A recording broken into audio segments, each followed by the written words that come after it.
손혜원 의원, 같은 진보 진영의 박지원 의원을 배신의 아이콘이라고 비난한 데 이어서 오늘은 같은 당 금태섭 의원이 가짜뉴스를 인용했다며 사과하라고 목소리를 높였습니다.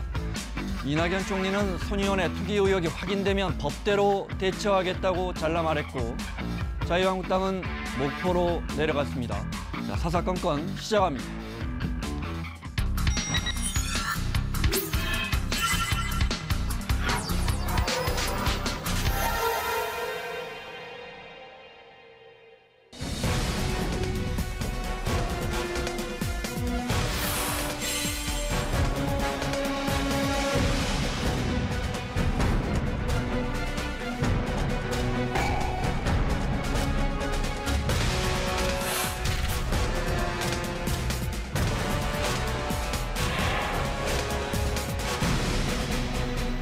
손혜원 의원이 문화 사랑에 의해서 이런 것을 했다면 국정조사를 못 받을 이유 없다고 생각을 합니다.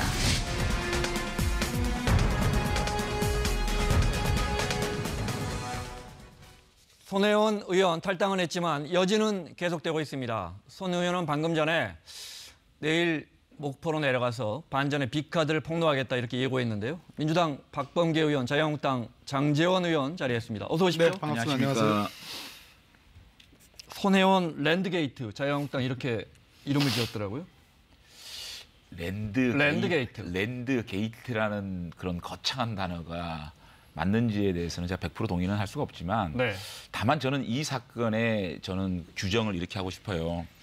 손혜원이라는 공직에 대한 최소한의 개념도 없는 분이 국회의원이 돼서 대통령 영부인의 친구라는 건설을 얻고 나댄 황당무계한 사건이다. 저는 이렇게 좀 정리하고 싶습니다. 틀린 정의라고 정의하고 싶습니다. 진상이 밝혀지는 데는 그렇게 긴 시간이 저는 걸릴 거라고 생각하지 않고요.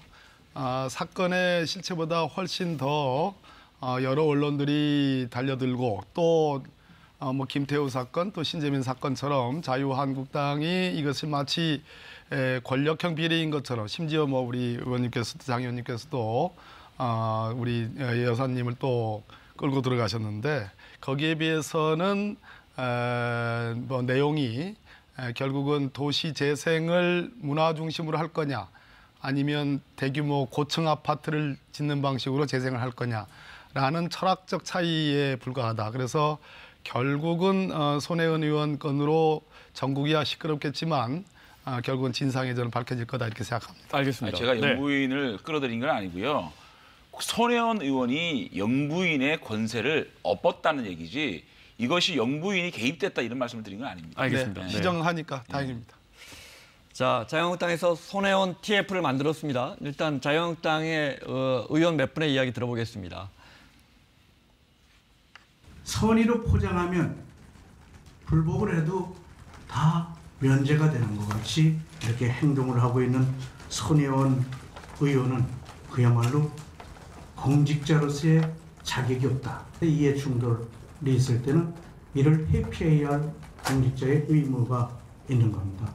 정부는 젠트리피케이션을 방지하겠다는데 해당 여당 국회의원은 젠트리피케이션을 유발화시키는 젠트리파이어가 되고 있습니다. 손 의원이 지난 대선 때 지옥으로 가는 길은 선의로 포장되어 있다.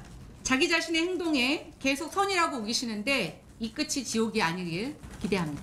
국회의원 탈을 쓴 도시재생 사업자가 국회의원의 지위를 이용하여 관련 부처에 각종 압력을 제기해서 본인과 주변인들의 이석을 챙긴 초권력형 비리 사건입니다. 민정수석실에서는 손혜원 의원을 대통령 주변 특수관계자로 분류하고 있는지, 또 감찰한 사실이 있는지 밝히고, 감찰한 사실이 없으면 즉각 감찰에 나서서 손 의원 핸드폰도 포렌식해서 사실을 규명해 주시기 바랍니다.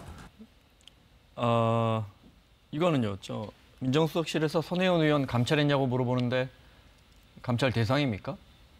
곽상도 의원님은 손혜원 의원님한테 하도 센 펀치를 맞으셔가지고 네. 지금 아마 좀 정신이 없으신 것 같은데요.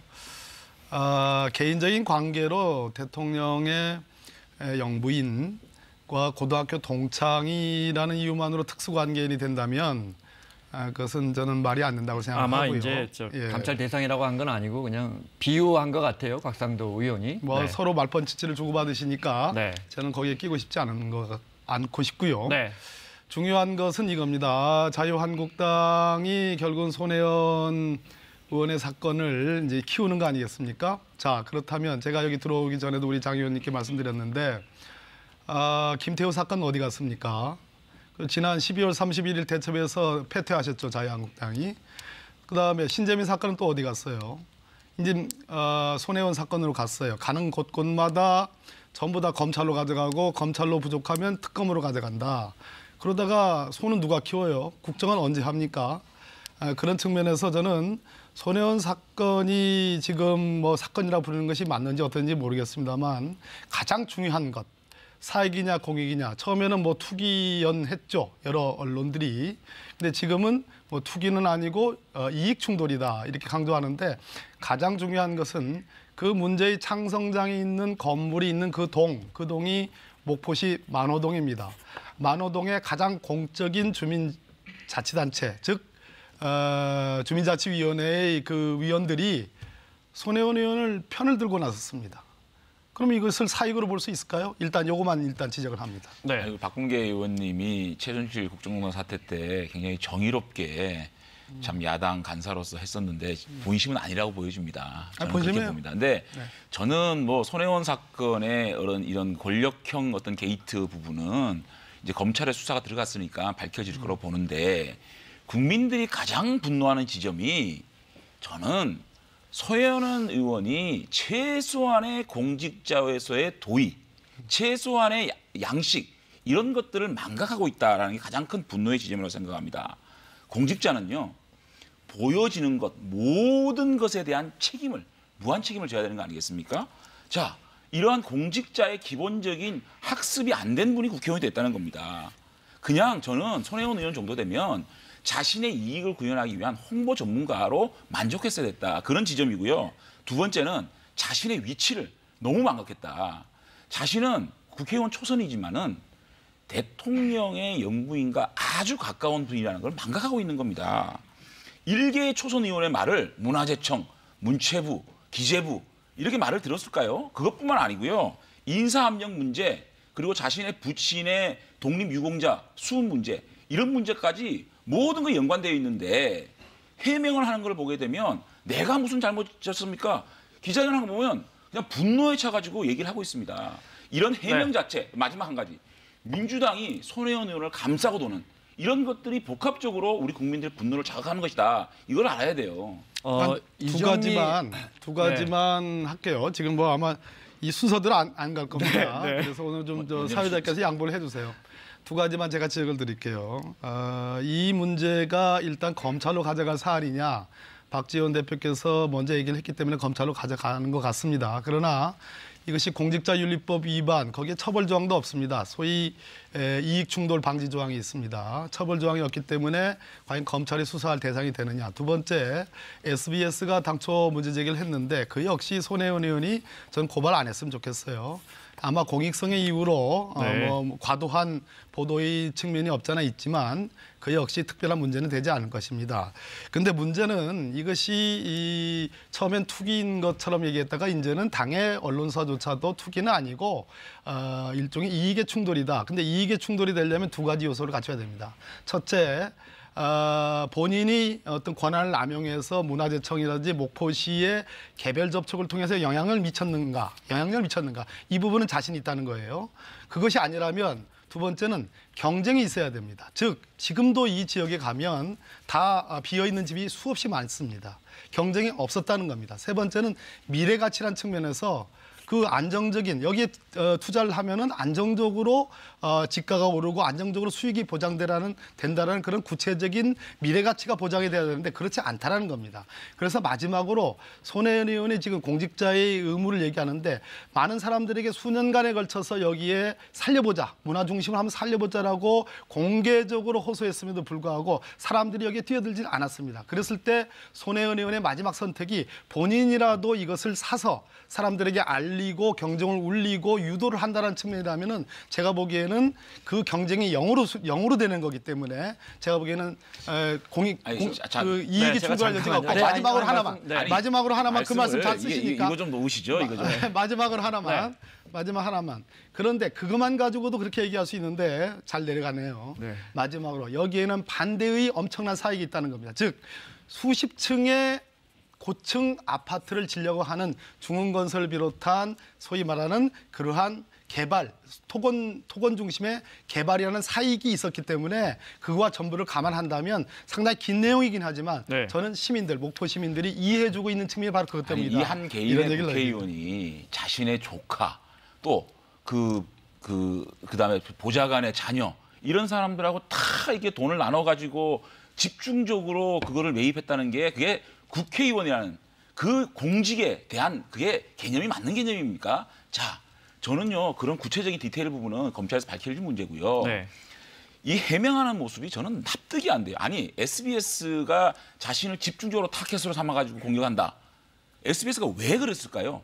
저는 왜라는 답이 안 나오는 겁니다. SBS가 사실은 의혹이 있으니까 의혹을 보도한 겁니다. 아주 겸손하게 저는 SBS의 그 질문에 대해서 손혜원 의원이 공직자라면 답을 하면 되는 겁니다. 그런데 SBS를 고발하겠다, 내 인생을 걸겠다, 내 재산을 걸겠다 이런 식으로 과잉해서 대응하는 거. 두 번째는 민주당이 집중적으로 그룹을 지어가지고 손혜원 의원을 보호하고 자기 식구 감싸는 이런 모습에서 지금의 모습, 그 모습에 우리 국민들은 분노하고 그 의혹이 증폭되는 거죠.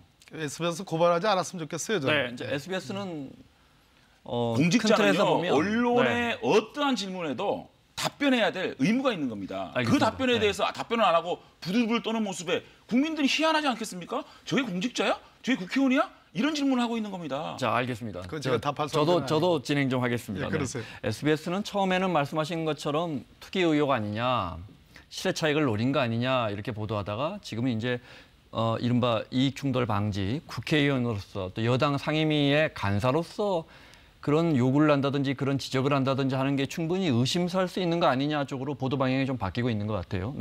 관련해서 지금 뭐 같은 논쟁이지만 저희가 준비했으니까 정의당 이정미 대표는 이렇게 이야기하고 있습니다. 뭐 어떻게 보면 장 의원님 말씀을 요약한 거나 다름없습니다. 본인의 개인적인 소신을 위해 국회의원의 힘을 부당하게 사용했는지에 대해서 국민은 묻고 싶다. 제가 관련해서 이렇게 여쭤보고 싶습니다. 해당 교문위에서 발언한 내용들을 보면 상당히 손혜원 의원이 꼭 굳이 목포에 대해서는 언급을 한 번밖에 하지 않지만 이런 쪽으로 지원을 해주라 또는 다른 시도 다른 자치단체도 공모를 할 수 있게 해서 좀 지원을 해주라는 이야기를 여러 번 합니다. 공개적으로. 또는 공개적으로 또 고도 4개 고도에 지원되고 있는 예산도 다 집행이 안 되고 있는데 이런 것도 좀 다른 데로 좀 써보자 이런 이야기도 하거든요. 자, 이렇게 여쭤볼게요. 누가 봐도 오해를 살 만한 행동 아닙니까? 자, 일단 법적으로 제가 말씀드리는 거예요. 직권남용으로도 고발을 했습니다. 근데 직권남용이 되려면 일단 국회 문화위 소속 의원이 이 직무상의 권한이 있느냐가 일단 문제가 됩니다. 그래서 제가 자유한국당을 개탄해 하는 이유가 그겁니다. 조금이라도 법률적인 스크린을 거치면 이것이 직권남용에 해당할 소지가 없다는 걸 알 겁니다. 그런 점을 지적을 드리고요. 두 번째 아까 공직자윤리법 문제는 아까도 말씀드렸듯이 처벌 조항이 없습니다. 그래서 검찰로 갈 사안이 아닙니다.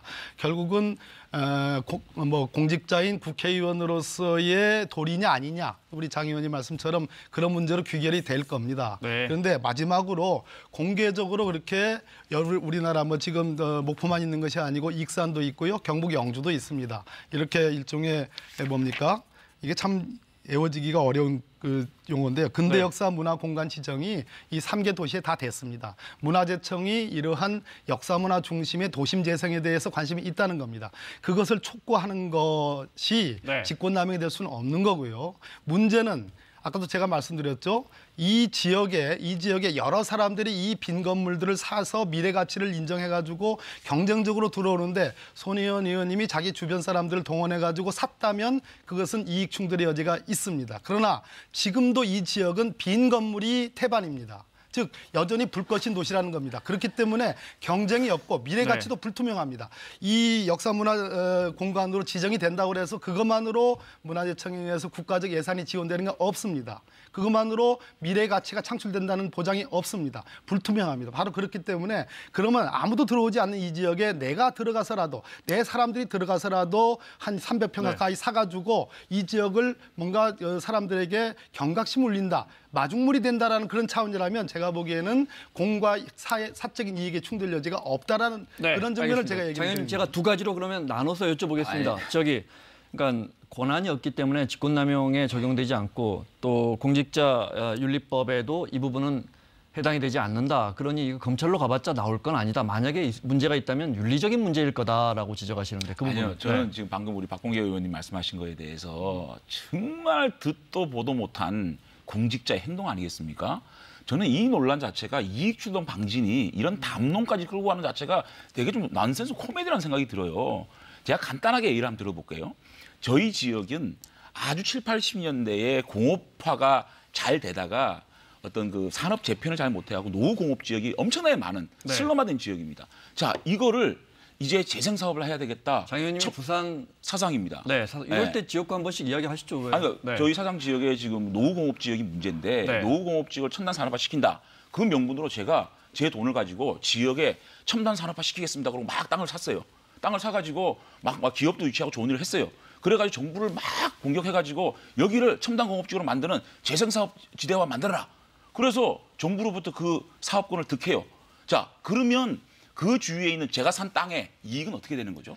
저는 분명히 말하는데 최소한 공직자라면 공익을 추구하되 그 공익 속에서 자신의 사익은 철저하게 배격할 줄 아는 그런 정신을 가져야만 공직자로 가능하다. 그렇기 때문에 저는 그러한 것만 봐더라도 이 공직자가 그런 좋은 일을 하기 위해서 뭐 땅을 사든 뭘 하든 간에 그것이 사익과 연계됐다.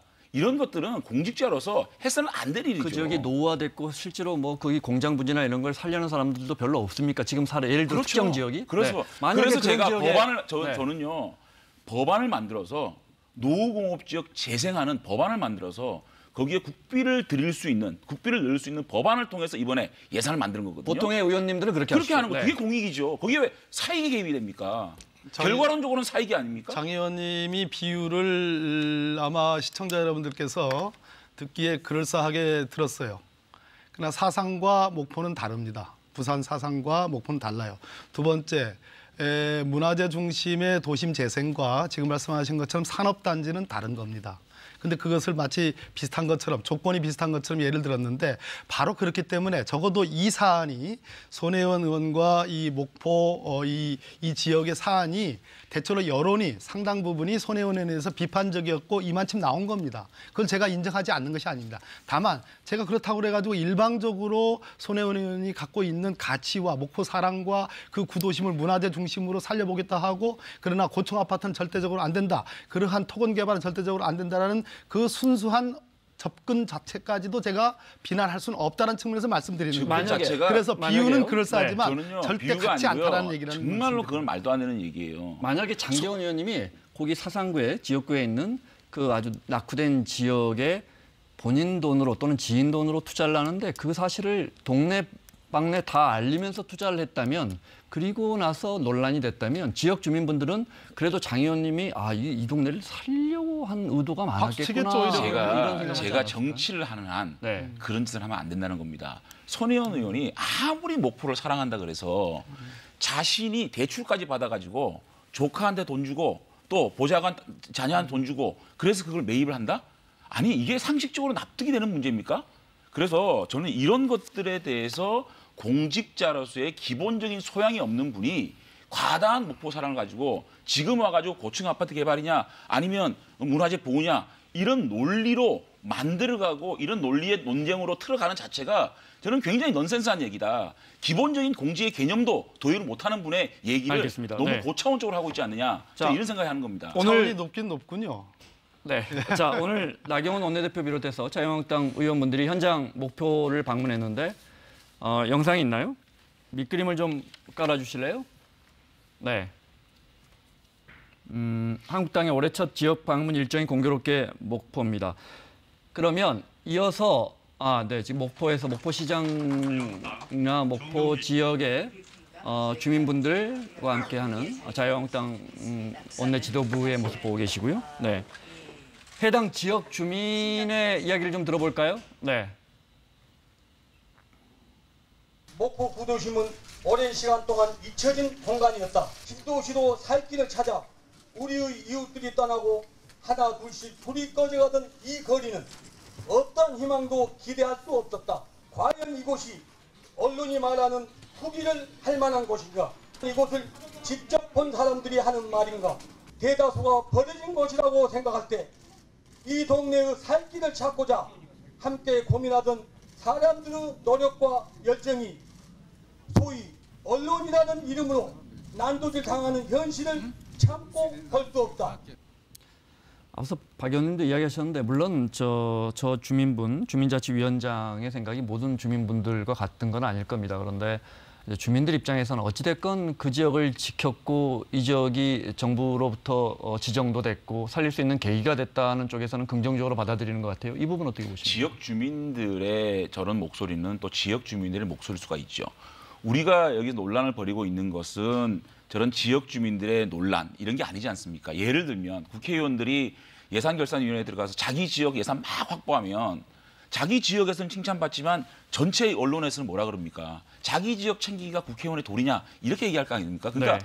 저렇게 그 지역 한정된 그 분들의 목소리가 마치 손혜원 의원이 한 행동에 대한 공직자로서의 최소한의 양식에 대한 면죄부를 주는 거 아니지 않겠습니까? 저는 그런 것들을 지적하는 것이고요.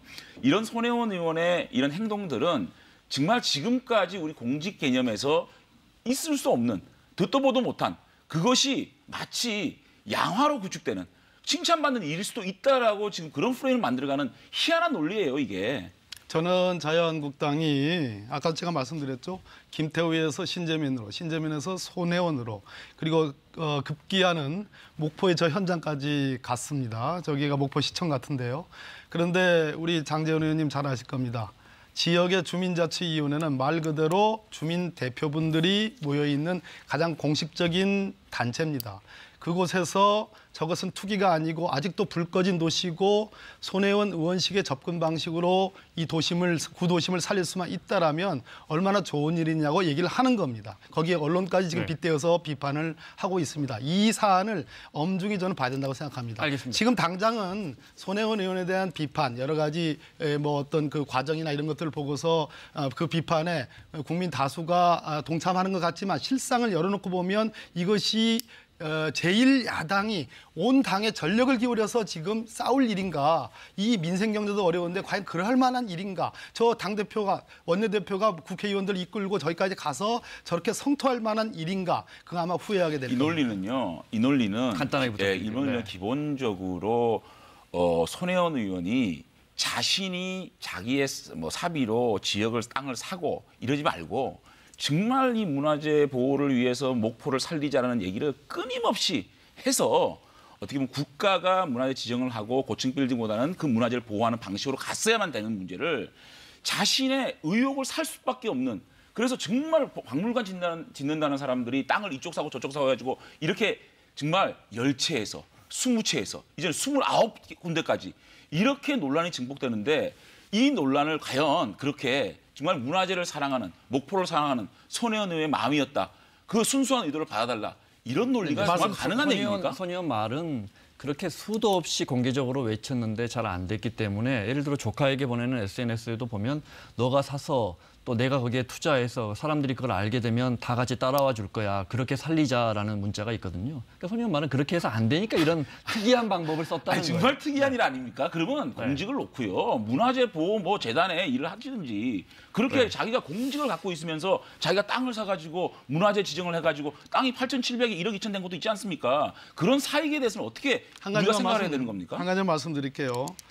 20채 이게 아마 우리 국민들에게 준 어떤 그 울림이 컸던 모양입니다. 네. 저도 어젯밤에 여기저기서 뭐 호프 한잔 하는데 호프집에 우리 그 여주인께서도 제 동네 그 얘기를 해요. 그런데 그 20채라는 것도 실상을 알아보면 소위 나전칠기 박물관에 필요한 공간이 다닥다닥 붙어 있고 실상으로는 하나의 건물처럼 구획되어 있는 것입니다. 그래서 네네. 그것이 2평, 3평, 4평 해가지고 그것을 전부 다 구입하지 않으면 안 될 그런 의미의 입체지 알겠습니다. 네. 아니 별도로 있는 무슨 뭐 알바끼처럼 있는 그런 것이 아니다. 네. 그 말씀을 해드리니까 이해가 된다는 말씀이에요. 그래서 제가 옳다 그르다는 얘기는 아니에요. 그런데 결국은 자유한국당이 이것을 전 당을 힘에 걸어가지고 저렇게까지 할 일이 아니다. 한번 두고 보시라. 알겠습니다. 그런 말씀 제가 드립니다. 자, 손혜원 의원이 탈당하는 과정에서 사진 한 장 볼까요? 논란이 되고 있는 사진입니다. 네, 바른미래당 손학규 대표도 이게 말이 되느냐라고 지적했던데 탈당, 당의 만류에도 불구하고 탈당하는 자리에 원내대표가 참석하는 문제 제가 질문을 이렇게 드려볼게요. 지금 가뜩이나 손혜원 의원이 지금 대통령 부인과 동문이고 절친이다. 자꾸 이런 이야기가 나오는데 저런 모습이 진짜 실세를 반영하는 거 아니냐 이런 지적 어떻습니까? 저 사진 하나로요? 손혜원 의원께서 네. 탈당하기 사흘 전부터 저하고 개인적인 카톡으로 지도부를 설득해서 본인은 탈당해가지고 자유로운 신분으로 민주당에 부담을 주지 않는 신분으로 싸우고 싶다. 진실을 밝히고 싶다라고 저한테 호소를 했습니다. 그런 결과 저렇게 이제 홍영표 원내대표가 옆에 서주셨는데 네. 당으로 입장에서는 저 사안에 대해서 먼저 최고위원회에서 거론이 됐습니다. 즉 투기가 아니라는 것을 1차적으로 검증을 했습니다. 그렇기 때문에 무조건 당신 나가시오라고 얘기하기가 어려운 상황에서 네. 손혜원 의원이 먼저 탈당 의지가 만만했기 때문에 그런 차원에서 위로 내지는 참 어떤 그제까지만 해도 한 밥솥을 먹고 있었던 네. 그런 분에 대한 최소한의 배려와 예의 차원이고요. 저 사진이 아니 원내대표 어깨를 저 손혜원 의원이 나이가 더 많습니다. 원내대표의 어깨에 사진 저 사진이 어떤 사진인지 모르지만 사진은 멈춰 있는 사진이죠. 저거 다 그렇다 한들 손학규 대표가 지적한 그 부분에 대해서 동의하는 사람은 많지 않을 겁니다. 왜 그렇다 한들 어떻게 저게 어깨를 원내대표 어깨를 이렇게 할 수 있느냐? 어깨 그건 저도 뭐 만질 수 할수 있어요. 있는 거죠. 그것이 네. 뭐 그렇게 그렇게 얘기하면 안 되는 것 같아요. 아니, 이거 무슨 뭐 참 전직 군주 시대도 아니, 아니고 저거를 변명하시느라고 참 힘들어하시는데 안 힘들어요. 위로도 참 과한 위로예요. 참 심한 위로죠. 예의도 과한 예의고 심한 예의예요. 아니 이유애를 막론하고 사회적 무리를 일으킨 사람이 스스로 탈당하겠다는 자리에 저렇게 환송받아가면서 원내 지도부가 원내 최선봉의 지휘부가 네. 원내대표가 병풍 쳐주는 전 저런 탈당식은 처음 봤고요. 일개 초선 의원의 무리 이 사회적 문제를 가지고 탈당을 하는 분들에 대한 감싸기가 민주당이 도를 넘고 있습니다. 국민들의 정서와 정면으로 역행되는 것이고요. 저런 식으로 하니까 잠깐만요. 네. 저런 식으로 하니까 대통령의 영부인의 친구니까 청와대 눈치보다 과하다. 이런 식으로 얘기를 듣는 거고요. 저런 식으로 행동을 할수록 민주당이 져야 될 지지율 하락은 저는 불로불로 뻔하다. 그럼 장 의원님. 네. 자유한국당에서 실정법 위반으로 지금 재판에 회부돼 가지고 1심, 2심 당선 무효형을 받은 그분들 중에 당직을 그대로 보유하고 있는 분들이 얼마나 되는지 그거하고 이걸 아십니까? 비교를 합니까? 아니. 탈당을 하는데 원내대표가 뒤에서 병풍 쳤습니까? 아니. 저런 자체가 국민들 정서가 완전히 아니, 역행되는 좀 얘기 좀 거죠. 들어보세요. 예. 지금 그 잣대를 실정법 위반으로 당선 무효형이 나오는 선고되는 그분들까지도 지금 당을 그대로 유지하고 있는 분들은 설명하지 못하면서 지금 이 문제 아직도 아무것도 범법이라는 것이 드러나지 않은 이 문제에 대해서 그러니까 본인이 결단해가지고 알겠습니다. 네. 아니, 그거 당을 나가는 아니고요. 거에 대해서 좀 안 된 마음으로 자꾸만. 안 된 마음으로 원내대표가 옆에 서서 서기로서니 그런 인간적인 배려도 못하는 아니 그러니까 겁니까? 과한 예의라고요. 그것이 그렇게 과한 도리고요. 그렇게 보기 싫어요? 저는 예. 아니 탈당을 하고 예. 안 하고 문제 차원이 아니고요. 아니, 제 무리를 얘기는 잠깐만 좀 말 좀 할게요. 그분들 당적은 왜 얘기 더 하시겠어요? 정리 안 하세요? 더 왜? 하시겠어요? 예. 자꾸만 예. 저희가 손혜원 의원을 지적하는데 지적하는 상대당을 공격하지 마시고요. 손혜원 의원이 어쨌든 사회적 무리를 일으켜서 이걸 해명할 때까지 당을 떠나 있겠습니다라고 하는 그 자리에 당 원내대표가 나와가지고 저렇게 환송식 하는 건 처음 봤다는 얘기예요. 환송식이라고 제가 여기에 대한 했습니까? 판단은 국민들이 하실 거예요. 알겠습니다. 네. 자, 배려와 인간적인 배려라고 네. 제가 아, 얘기했는데 인간들의 배려 무슨 많이 하세요. 환송식이에요. 국민들이 환송식을. 어떻게 보고 있는 건지 저거 근데 장면을 그분들 보고. 당적은 어떻게 할 겁니까? 그리고 많은 언론들의 사설을 한번 보십시오. 그분들 당적 저게 어떻게 할 거예요, 그러면? 정상적인 환송식인가요? 예. 그분들 당적 어떻게 할 거예요? 그거에 대해서 얘기 좀 해보세요, 그러면. 알겠습니다. 자, 마무리를 해야 합니다. 네. 그리고 좀 가라앉히시고요. 또 나가서 의정 활동하셔야 되니까. 아니, 네. 뭐 나가면 또 자. 뭐 괜찮아요. 네, 알겠습니다. 마무리로 좀 가라앉힐 겸 저희가 돌발 퀴즈 하나 준비했습니다. 보겠습니다. 네, 또 안 하던 방식을 또. 네, 질문지 없는 겁니다. 뭐 두 분의 답변이 대충 예상은 되지만 마무리 발언 삼아서 질문 내드렸습니다. 장혜원, 왜 성을 바꿉니까? 장 의원님부터 먼저. 네. 사지선다는 저는 없는 것 같아요. 없는 그러면 것 같고요. 뭐 주관식으로 또 없는 것 괜찮습니다. 같고요. 주관식으로 하면 네. 뭐 제가 잘 봐주면 무개념의 아이콘이다. 정말 이 공직에 대한 개념 자체가 없는 분, 그런 분의 아이콘이다. 저는. 네. 박 의원님. 네. 목포 사랑이죠. 목포 사랑 때문이다. 네. 알겠습니다. 자, 시간 때문에 여기서 마치겠습니다. 자유한국당 장제원 의원, 민주당 박범계 의원과 함께했습니다. 다음 주에 뵙겠습니다. 네, 고맙습니다.